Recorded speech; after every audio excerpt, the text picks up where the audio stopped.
The Minnesota Vikings have been around since 1961. And I just want them to win a damn Super Bowl before I die. Welcome to Before I Die with Judd and Jesse on Purple Daily and Score North. Just one before we die. Although this season the narrative switched to just one win before we die. And the Vikings accomplished that 21-13 victory over Carolina. We're going to break that down on this week's episode of Before I Die. As always, I'm Jesse Pierce, NHL.com, Bar Down Beauties podcast, Judd's Hockey Show. Basically putting myself out there, probably a little bit too much, most would argue, but here we are again. He's Judd, our very favorite sports dad, Mr. Positivity, bringing us all the hot takes from the sidelines. And over here, we've got our producer, Ross, who loves the Vikings pain. Why, Ross? Because it lets me know I'm alive multiple times a season. It's good to see you both. It's great to see you guys. How are we doing? How are we feeling on a Victory Monday, if you will, for a change? It's nice to have a win, but I mean, as we discussed today on the flagship show, Purple Daily, I mean, it was a little bit rough, but you know what? At least they have a win now. At least to your point, the Before I Die of one win has come true, Roscoe. It feels a little hollow, but if they turn around and win and beat the Chiefs, which I don't really believe will happen, but if they do, then you say, okay, maybe we have something here. If not, I'd rather be 0-5 than 1-4. So I guess I'll have a better take of how I feel about the game yesterday when we do this again next week. That was one of those games, though, Judd and Jesse, even as the game was going on, it seemed like it was going to be the Vikings tried to lose. They really did. But they were going to have to try even harder because that Carolina team, I think Bryce Young might be okay down the road. He is not okay right now. And they weren't asking him to do anything. Everything was a bubble screen, 5-yard pass, screen pass. So that game was, nothing's truly loser-proof for the Minnesota Vikings, but that game was pretty darn close to it. And they proved us right by getting that first win of the season. And we'll dive into a little bit of that, you guys, but I do want to mention, so I was out at Loggers. We have talked about being at the golf course on a Sunday. Gorgeous day, a little warm. Hate to say it, that's the Minnesota to me. It was a smidge warm. It was hot. But it was funny. Nobody, we had the game on in the clubhouse. I had the game on the radio out in the Bev cart as I was tooting around, and nobody really seemed to care. And I kind of feel bad about that. Like, I walked in and the Vikings were down, right? And then there was a pick six, and I was like, all right, well, this is fine. I'm not even going to worry about it. People were listening to music. They were out there having their beers. And I found it kind of funny. People were enjoying a Sunday without the Vikings bringing them down, even when they buoyed them back up, right, guys? I mean, it was just it was interesting. I wonder if, it's a good question for both of you, if the Vikings win and beat the improbable Kansas City Chiefs, are you back on the bandwagon? Are we fully back on, like, yes, the Vikings, the season's going to be great? Or are you like, no, I need more than one victory, or consecutive victories, rather? I need more than one, but I also I'm with Ross. I have a very tough time believing, like, this defense flustered Bryce Young because Bryce Young's terrible right now. I have a tough time believing that this defense is going to, because the Jets did a good job last night, but the Jets are really good defensively. The Vikings aren't. Pat Mahomes and Kelsey are going to pick them apart. So I guess my question is, can the offense outscore the Chiefs? And I'm dubious about that. I just want to know if Taylor Swift is coming or not. Do we know? Do we know yet if Taylor Swift is going to be at this game? Because it's going to affect my departure time. If she is going to be at this game, I'm going to have to go earlier than ordinary to get into the stadium without some type of enormous security problem. Biggest takeaway from the game last night, Taylor Swift is one of us. She also had to go through security. Now, it was through that private area, and I'd like to meet the security person where if Taylor Swift was bringing in something that she shouldn't, and I'm not saying a weapon, just something that's not in there. Do we honestly think bottles of booze in? Just, that's really one of us. That's one of us. She's on the cheap like the rest of us, sneaking in her own stuff. Yeah. Do we really think the security guard would say, Miss Swift, you can't have that in here? On the Vikings potentially beating the Chiefs and getting me back, I think it would get me back to the point of, okay, maybe this team can be one of those, the fifth team since 1990 that we talked about last week to rally from 0-3 to make the playoffs. However, I still don't feel like that would be all that possible because you still have the Niners looming, some difficult road games.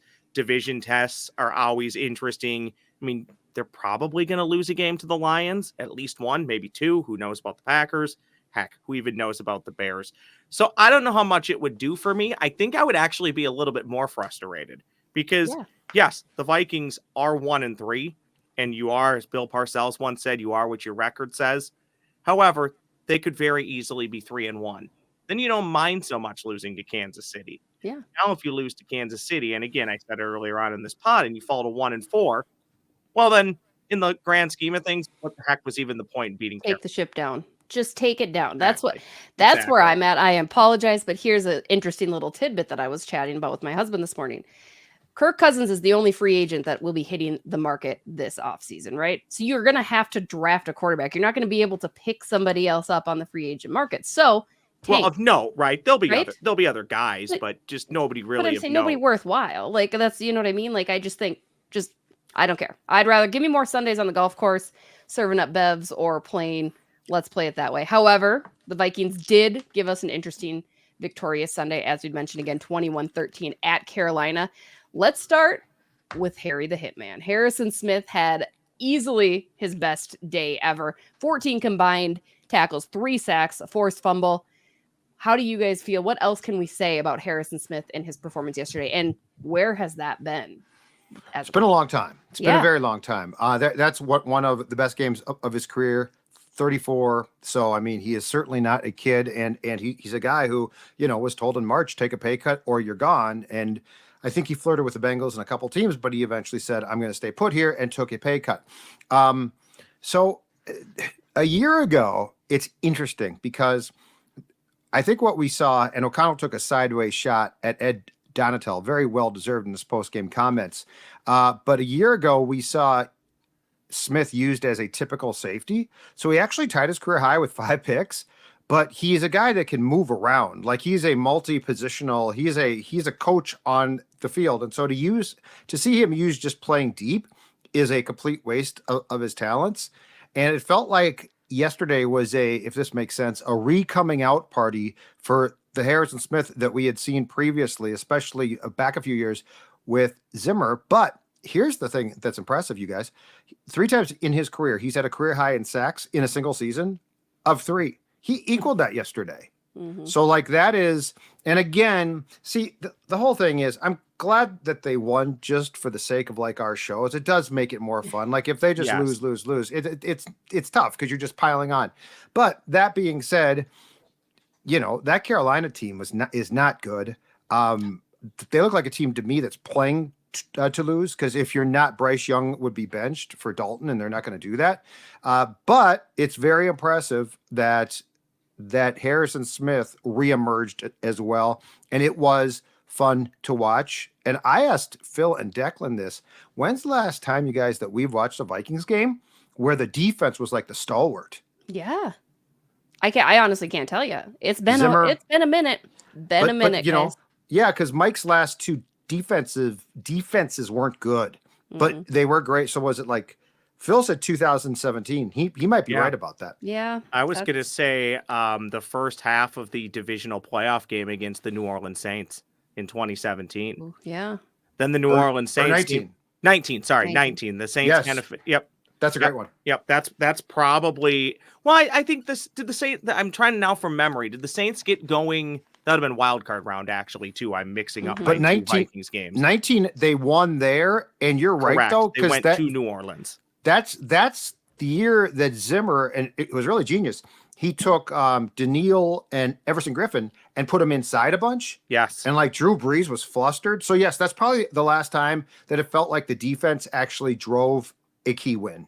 But then yesterday, how much of that is just ineptitude by the Carolina Panthers, and how much of it is the Vikings coming together and playing better? Maybe a little bit of both, because I would say, again, Jesse, you ran through the numbers last week when you talked about their defensive rankings. Not good, but still, I think when you watch it on the field, I think we did see they were incrementally better, which is kind of odd to say because they were still getting thrashed up and down the field, but they were getting thrashed up and down the field ×2 last season. So we'll see. They're going to get a heck of a test. I know Kansas City, I love that everybody says Kansas City starting slow. They're slow out of the gate. Well, they're still 3-1. It would probably be 4-0 if Chris Jones played. And why am I blanking? Is it Tooney who couldn't catch anything? No, Week but one. Who kept Kelsey dropping didn't everything? play. Tooney, yeah. And then you're the guy right. And Jones from the didn't Giants. play either. Yes. Yeah. Mm-hmm. So, yeah, we'll see. Honestly, we'll see. But no, to Judd's point too. Again, I came out of the gate, and I've said it a few times, kind of joking about, well, what does the win really matter? At the end of the day, beginning of the year, it does still kind of matter. Yeah. I've said from the get-go, though, on this pod a few times, the only time I really kind of want the team to maybe not win is when you're officially eliminated from playoff contention, because then I would argue, what's the point? We might spend some time on that later on in the podcast. But Judd, to your point, yeah, it was great to see that. I didn't think that Carolina could score at all. And the Vikings defense obviously showed that. I mean, heck, their only touchdown early on was the pick six. So, yeah, I don't know. Well, and let's stay on the defensive side of the ball. I just really don't know. I'm perplexed. Was it ineptitude by Carolina, or was it the Vikings defense? I lean more ineptitude by Carolina. But it's both, right? Because then you also need to take advantage of those opportunities. And the Vikings haven't necessarily always done that. So for them to do that, let's stay on the defensive side of the ball. Marcus Davenport, we finally got to see him, what he was able to do. Looked pretty good, you guys. I have no real complaints. It was nice to see him healthy, nice to see him out there. 4 tackles, 1 sack, 1 tackle for a loss, and a QB hit. No, for Davenport, Judd. So the intriguing thing here is I think if he plays, he's actually going to contribute. And if he plays enough, he's going to get himself a multi-year contract either here or elsewhere. But the key words are if he plays. Going back to his time with the Saints, this was a problem there. So literally getting him and keeping him on the field is the tough thing. He sat out the first game and the third game, and in between, he was supposed to be a big part of the game plan against Philadelphia in week 2 in the Thursday night loss, and he played 4 snaps and he was done. So I think that this guy, I think what we saw yesterday is what he can bring. Like, I don't think that's a fluke, but as we all know with certain players in every sport, it's not, okay, are you going to be good if you play? It's literally going to be, are you going to play? And so, like, that's where I'm sort of tormented to not get excited about this until he reels off not just like good games, but just games themselves and where he can play. Because I'll tell you the one thing, and I give this guy a ton of credit, but he's not a starting player, and he's asked to do too much when a guy like Davenport does not play.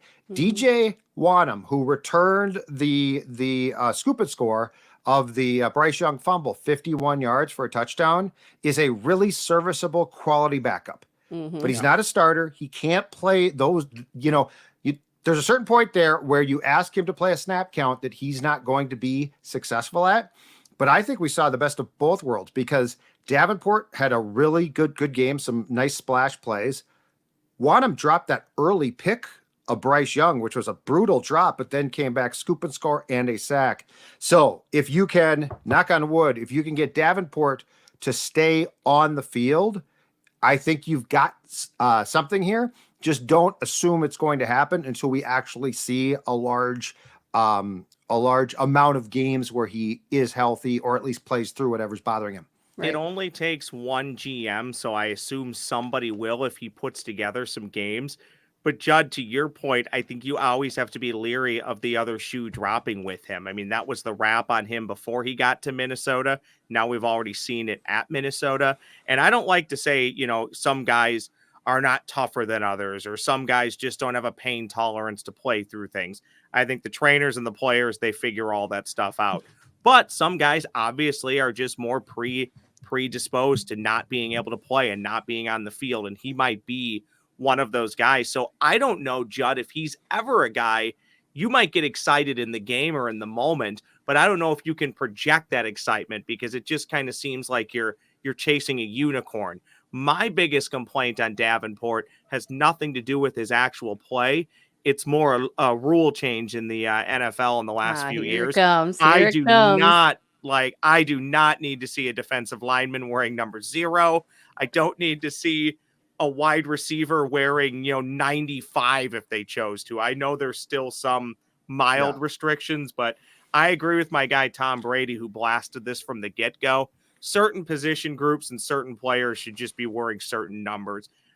A guy that big lining up on the defensive end should not be wearing number 0. I'm not even sure any player should be wearing number 0. There is my random rant for the day. The NFL, they're fun, they're hip, they're loosening up, if you will. Right. It's that was the goal. Judd, I'm glad you mentioned Wanham though too, because he also had a very good game. 6 tackles, 2 QB hits, 1 tackle for loss, 1 sack, 1 pass defended, and obviously that touchdown. So shout out to him again. The defense taking opportunity against a very poor offense out of Carolina. Let's go to the offensive side of the ball for Minnesota. I particularly want to talk about Cam Akers. 5 rushes, 40 yards, plus 2 receptions. My biggest question was, why did Alexander Mattison still even have his pads on the sidelines? Like, what are we doing there? Done with He him played already. a lot. Done with him. I know. He rushed for 95 yards. What do you want? I'm good. I just, after I'm good. It's fine. See, Akers is my guy. That's what. Here's my problem with Madison too. I feel like the reason I really like what we saw from Cam Akers yesterday in his debut with the Vikings is the fact he's able to run the ball around. I feel all they ever need Madison to do is just kind of punch it up the middle. He just goes straight. And I think that's because Madison lacks the speed, right? Am I wrong in that? Do you guys feel that way? He lacks the burst. Yes. Like he doesn't have that burst. Which means together, that's a good serviceable option. But Cam Akers 1, Madison 2. Cam Akers does one thing really well that Madison does okay, but in a small sample size with the Vikings. Akers did it really well yesterday.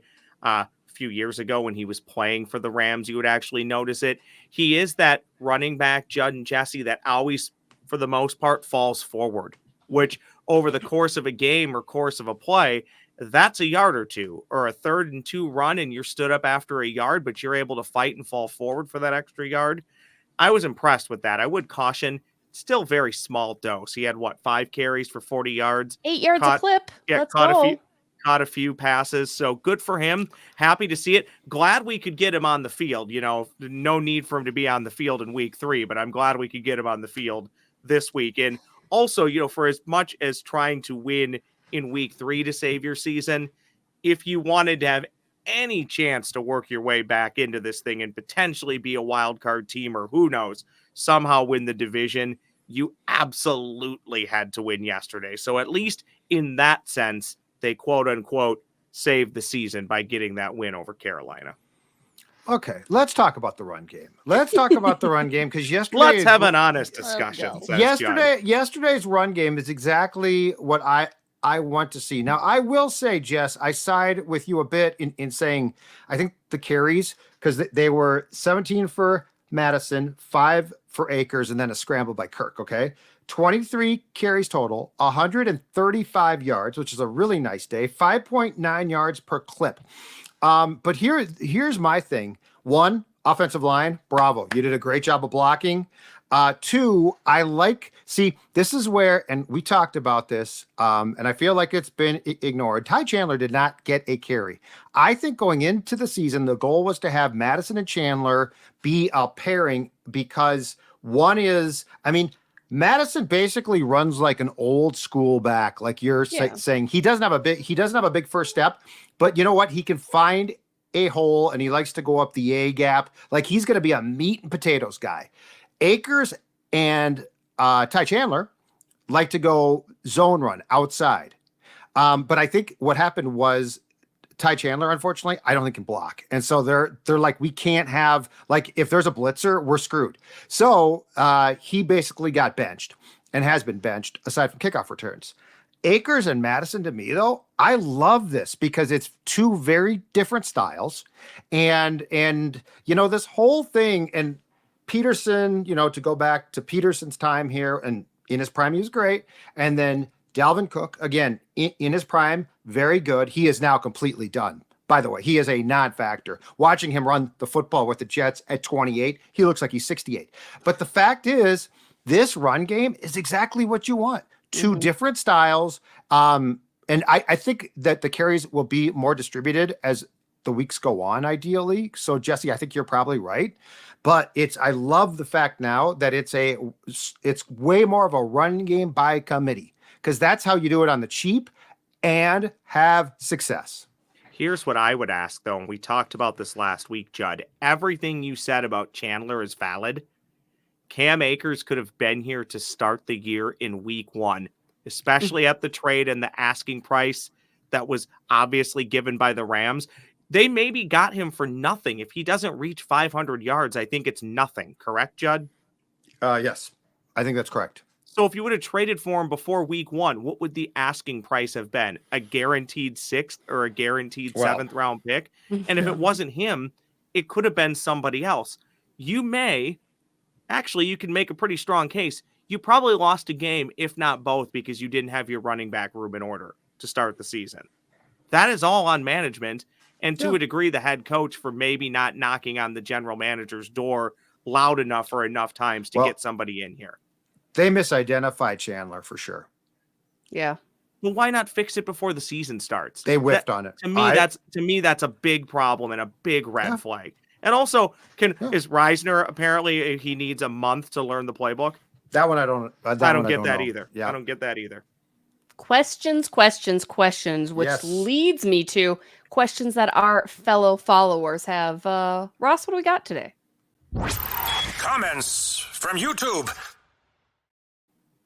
We got a couple good ones for you. We will start with Philip Gore 75. Philip says the best the Vikings can hope for at this point is a resurgence like the Lions had last season when the Lions finished 8-2 after a terrible start. My question for you two. Are the Minnesota Vikings capable of any such run in the year of 2023? Jesse, how about you start? Absolutely not. I don't want to see it. I don't. Let's go out there. Let's try our best, quote unquote, best, and see what happens. I mean, the schedule, realistically, I'll be serious for a moment. The schedule doesn't allow that quite as much, right? As we've talked about, it's a tough schedule, and I don't think the Vikings can turn around. There's still too many errors, as we've mentioned. The defense looked good against Carolina. You can't guarantee that that's going to be the same moving forward against the Chiefs, against the 49ers. Please. Offensively, again, you're still working out so many things. So no, absolutely not. It's not going to happen. Stamp it, signed, sealed, delivered. That's Vikings could have played almost any other team in the NFL yesterday, and they would likely be 0-4. Judd, your thoughts? Vikings capable of making any such run? You know what? With negative people like Jesse Pierce, I have to come to the rescue to give all of you hope, and I'm going to do exactly that. Okay, so the next, let me see here. Let me look at this. The schedule lightens up here in a couple weeks. The next 4 games are tough, but there's two things at work here. You first said the next 4. You can't do the math. Come on. Kansas City at Chicago, which you better win, versus San Francisco. So 2 of the next 3 are tough. But let me then tell you what happens once you get into late October and November, okay? You're at Green Bay, division game again. And that's the thing is, the Vikings haven't played a division game. Correct. So they have not lost any division games. They haven't lost them because they can't yet.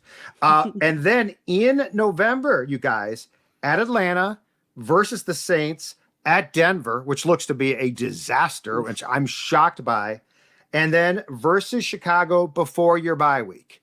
So what happens if you make hay in November? I'm not saying you will, because you've lost games that you should win, but I am saying you have a little bit of an opportunity there. And then in December, at the end of the season, you've got versus Detroit versus Green Bay at Detroit. I'm promising nothing. I'm just saying it's an interesting schedule. Yeah, the schedule allows for them to get back in it if they do what they need to do and win games. I do hear what Jesse is saying. I think we're all kind of feeling that, and I felt it yesterday. Watching the game yesterday, by the way, thanks to everybody who came out to Park Tavern for the Purple Daily Vent Line watch party. We missed you. You're on the golf course. You can't be with us. We would have loved to have you out there. I know. Next one. I'm there at the next one. Bring it on to the east side. You guys know how much I'm partial to this east side of town. I like Park Tavern. It's right by my house. That's exactly it, right? It's a little give and take. It's all about me. You guys, we can't get you guys to do any events unless they're 5 miles from your house. But no. Did you hear about my parents on the Bar Down Beauties last Monday? Came all the way up. I was in Woodbury. I think you took a helicopter to get there. Is what? And look at how many people showed out because they all live up on that side of town. They know better. They know that the internet's better on the east side of town. Finishing this one, I think it just feels like we're all kind of going through the motions and ready for something different. However, again, you start rattling off more wins in a row. You rattle them off in bunches. It will get the fan base excited again. Second question, comment from YouTube. Kind of goes along with the theme of this entire podcast. This is from Kevin in Milwaukee. If you have any self-respect, you don't tank.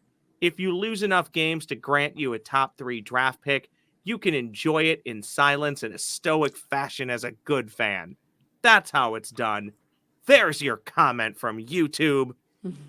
Judd and Jesse, how does one properly tank in the NFL? You pretend like you're trying and you don't. Like, that's how it's a simple game. It's a game, literally. Like, oh, darn, lost another one. Oh, we should have kicked that field goal, but we didn't. Should have spiked the ball, but we didn't. Just silly little things that will drive any fan watching on the outside absolutely insane. But it's doable. I do appreciate Kevin Milwaukee's gentlemanly take on this, right? It is. That's a very gentlemanly way to address it. But you know what? It is what it is. We all know teams do it all the time. Why can't Minnesota do it? Why do we have to settle for being like mid, as the kids say, right? Why not just be like, you know what? Mid. We're going to Like mid. Being in the middle is just the worst place to be. That's where Minnesota is on everything. You know what I mean? It's where the Wild is a lot. It's where the Vikings are a lot. Yeah, the kids aren't even up to that level. But yeah, they, sometimes. We'll see. Judd, how do we tank in the NFL? You trade players. It's what the Bears did. What the Bears did training camp going into the regular season last year was they identified a couple of vets that might make a difference and they traded them. So that's how you do it. You just basically, players don't tank. That's what fans say, and they're 1,000% right. But I can make you tank. I can take away two things. I can take away your talent and your will to win. I'll give you a perfect example of tanking. And I don't know, I don't think it's on purpose, but they're doing it as Carolina again. Yeah. Like what Carolina is doing, Bryce Young does not want to suck. It's not in his DNA to suck. And he might be fine. But the reality is, if Andy Dalton had come in at halftime, I'm not so sure the Vikings win that game. Agreed. So I can strip you of your ability to compete as a GM.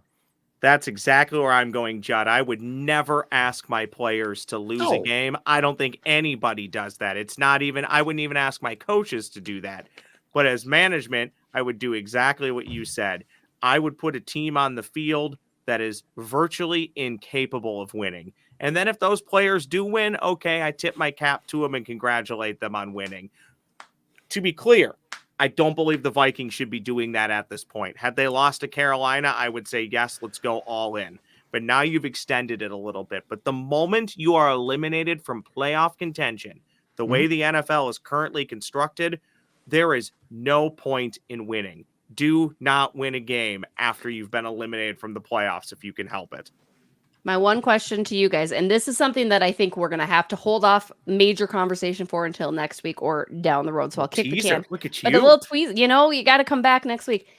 How much trust do we have in Kwesi and his ability to draft well, right? Like that's the other question that we're not ever considering probably as much as we should. Oh, tank, it's easy. They've got deep quarterbacks next draft, all yada, yada.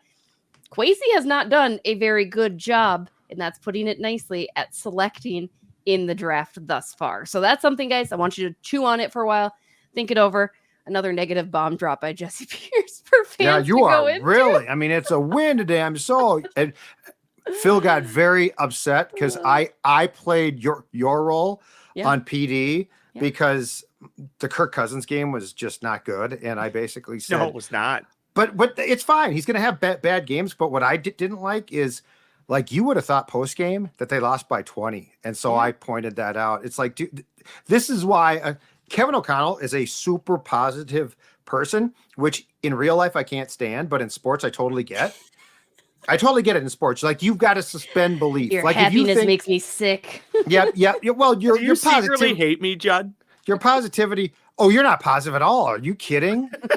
Dude, you have a jovial demeanor and a very negative philosophy. Okay. Yep. Like you're the guy that says the Gophers suck, which I mean you're not wrong. Yeah. But anyway, but O'Connell, but I believe in being positive as a coach and athlete because it's the only way to actually win games that you shouldn't win. But like with Kirk yesterday was just so down post game.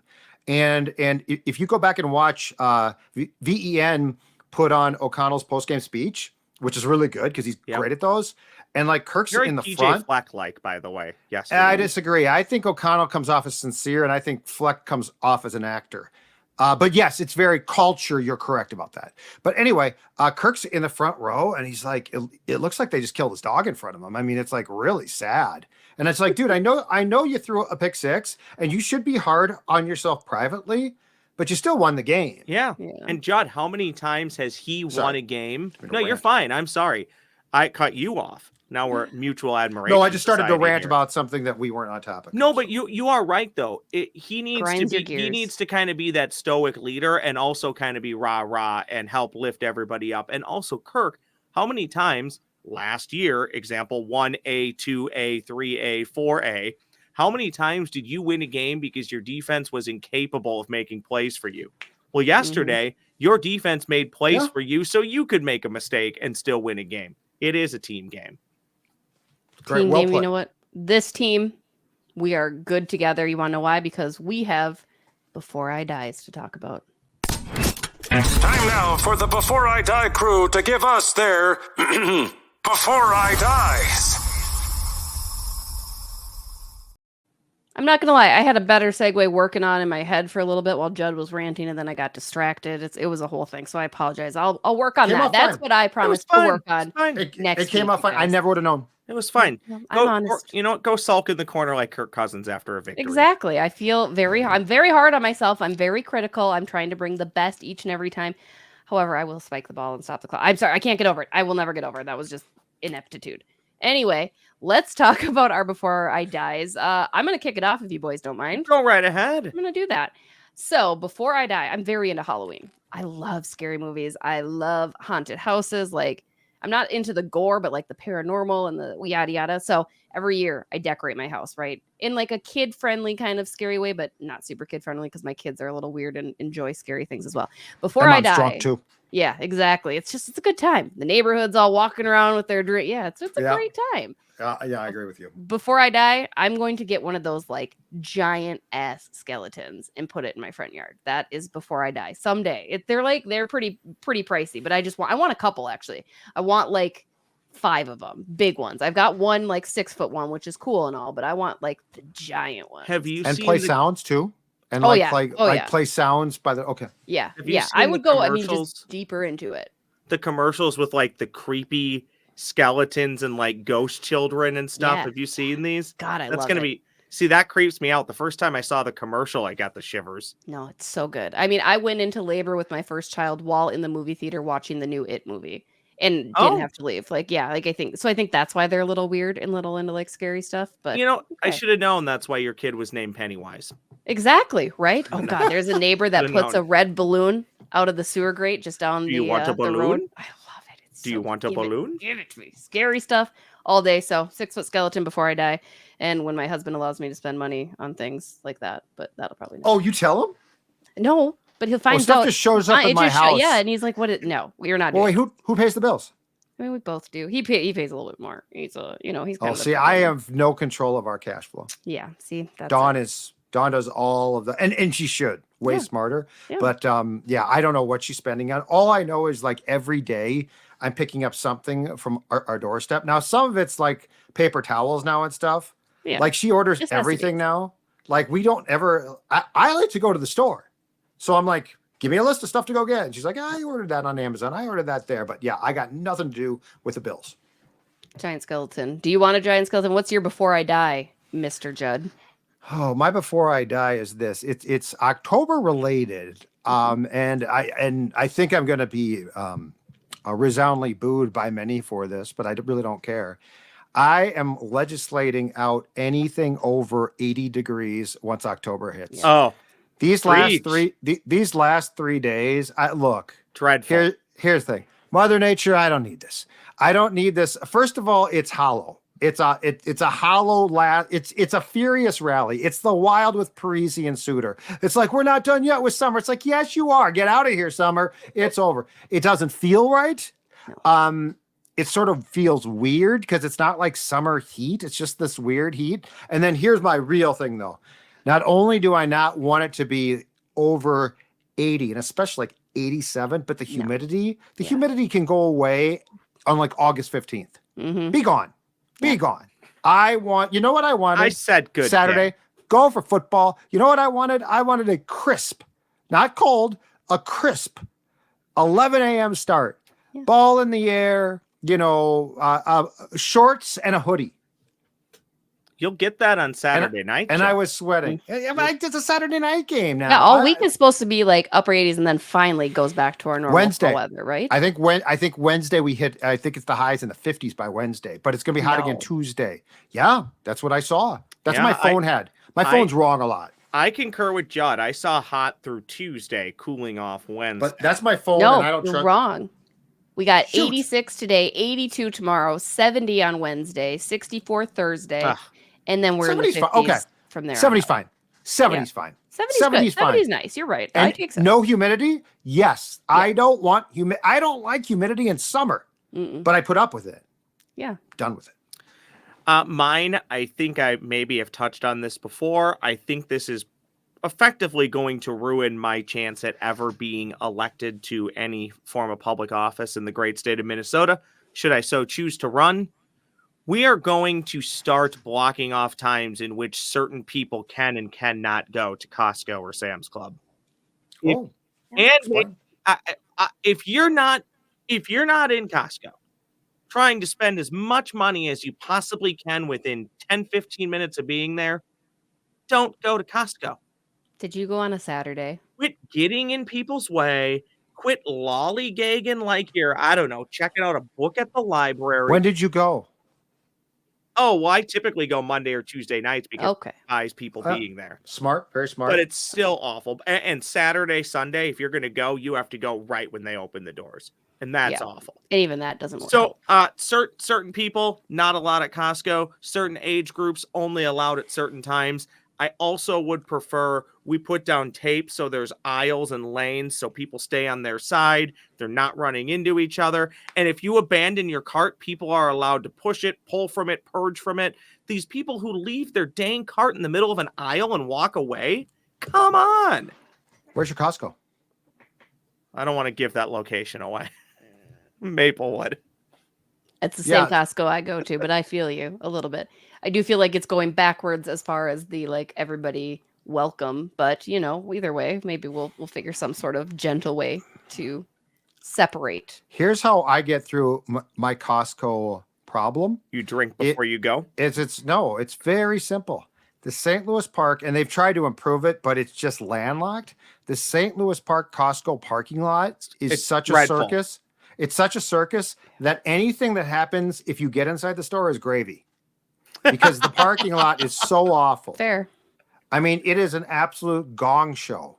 There's people coming this way and that way, and they're backing out, not looking. So if I get inside, once I show my card to the person, I'm great. I got one more Costco thing.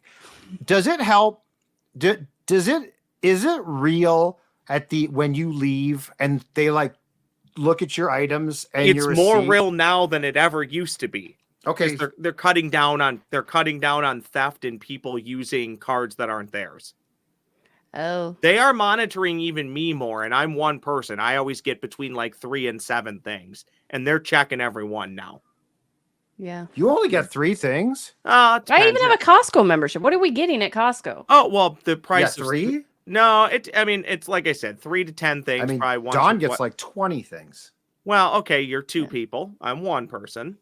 Also, the membership alone for gas is more than double, or how do you say? I can't talk today. Off?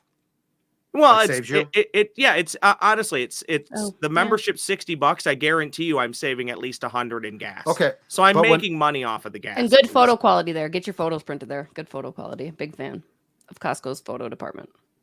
Hold on a sec. People still print photos? I still print photos. Whoa, yeah, whoa, I still whoa. print photos. Come on now. Okay, Grandma Pierce. Hold on a second. You still print photos? I still print photos. I didn't even know you could get them printed. Oh God, Do you have a Polaroid camera too? I have Jesse? a Polaroid camera too. All right, don't. Oh my God, knock it. can we see it next show? Yeah, I'll bring it. I'll take a picture of us. I even actually have. Wait, 1 second. Hold on. This is incredible. Do you know? I didn't even know You guys anyone did remember this these? much. Yes. This is an underwater Kodak that I got this summer. Wait, so I've got. what about your I phone? get to take it developed. I have photos there too, but I You're don't know. Miss Sometimes Selfie. these are fun. Oh, Yeah. by the way, Roscoe. By the way, we averted near disaster with Miss Pierce at the Wild game on Thursday. Oh while no! taking, What happened? While trying to take a selfie and phone. balance it on her computer, she accidentally had it fall into a suite below the press box. Not a suite. It was club level. Made it down to club level. And fortunately, it did not hit anyone in the head. We don't know. I haven't confirmed with that person that had it if it hit him or not, because it didn't break. No, and I don't even have a screen protector on it, but there's not a scratch on it. I almost wish I would have had the video portion was open. I almost wish it was on video, or the photo was open. I wish it was on just like what happened, because I have no idea. He found it in between his seat cushion because it was going toward intermission, I think, or something. Like he was getting up for some reason, or maybe he got hit. Yeah, so.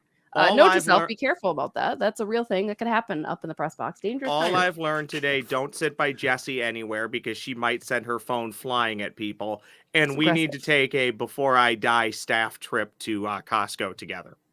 All three of us. And then take a photo with an old school camera like this. Just took Your one. phone's not good enough? Or you just sometimes like to it's cool. pictures? Develop picture. God, I used to love this. So it's funny. I laughed. This is the last story before we get off. I like those two in 1998. Yeah, Jesse. but like everybody gives me flack for like always taking pictures on my phone, right? And always, but I've been doing that since the Kodak days. Like I have boxes of pictures from developed things. Like my grandpa always would take them out. We'd always go, and I don't take pictures fishing. I just love photos, memories captured. Okay. Do you put them in like a photo album? I have a photo album for the family, and then I hang a couple too, or in a shoebox. Kids. No, they're in a photo album. Dawn's mom, every time I would go see them, her late mom would insist on a photo of us and like a family one. Yeah. And I always said these things are all in shoe boxes. You need them for a funeral. You need them for a funeral. Here's what I want, and I'm being serious about this. I'll try and come up with one too. I do a bunch of weird stuff. I want people to comment what outdated thing they still do or what weird thing they do that others would say, why are you doing that? You're going to find it's not an anomaly. It's real. I gave one to the kids too. I got 2 of these this summer and I gave one to the kids. So then it doesn't matter if they break it. They can take pictures. Doesn't that still cost a lot to develop though? I don't even know. Actually, to be fair, I don't know where I can get this developed. We haven't figured that out yet. I still have a couple pictures to take, but I'm sure Target does it. I think it's probably like $13. You think Target still does that? I have no idea. I'm not sure about I took a photography class in high school. I can probably do it myself. It'll be fine. Well, I'm almost speechless. I got nothing left to say. This is one of the most. Yeah, my mind is blown. Picture perfect ending. My mind is blown. Oh, I do like what you did there. Picture perfect ending. Picture I perfect do like ending that. On Before I Die Again. Don't forget to check out all of the Purple Daily content. New episodes released with Boone this week. Obviously, the flagship show as well. And Score North, a slew of other content. Judd's Hockey Show. You got Twins. You got Wolves. All the things. All the Minnesota sports. All the time. Be sure to subscribe, rate, share, like, talk about it with your friends. Shout out to everybody that came up to me on the golf course that recognized me from hanging with you lovely gentlemen. Are you the real, actual Jesse Pierce? It is indeed me. If you see me out there, don't be afraid to say hello. Click, click, click. You guys have a great rest of your week. We'll talk to you next week. Skol Vikings. Hannah Penn.